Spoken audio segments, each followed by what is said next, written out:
ফিফার লোগোর মধ্যে দেখবেন যে এরকম ইয়ার মতো বিল্ডিং এর মতো দাগ দাগ আছে। আর্জেন্টিনার জার্সির মধ্যে এই আপনার এই যে দাগ দুগাইতে থাকে, এটার কারণটা কি? ব্রাজিল কিন্তু ব্রাজিল কখনো বাদ পড়ে না। মোজো বিরাট কারবার জিতে নাও ফ্যামিলি কার, স্পোর্টস বাইক ছাড়াও লক্ষ লক্ষ নিশ্চিত গিফট। আমরা কিন্তু 5 বার, ঠিক আছে, আমাদের লেভেল আসতে হলে আর 3 বার নিচে, আর 5 বার টক্কায় পরে কিন্তু আমাদের সাথে কথা। তারপরেও কিন্তু এই বিষয়টা তারা মানে না।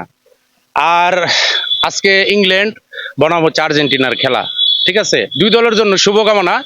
তবে এটা শুভকামনা জানাইলেও আর্জেন্টিনা যাব, আর না জানাইলেও যাব, কারণ ফিফার লোগোর মধ্যে দেখবেন যে এরকম ইয়ার মতো বিল্ডিং এর মতো দাগ দাগ আছে। ফিফার যে লোগো, ফিফা কিন্তু কারো মালিকানা না, এটা হচ্ছে ওয়ার্ল্ডের ইয়া।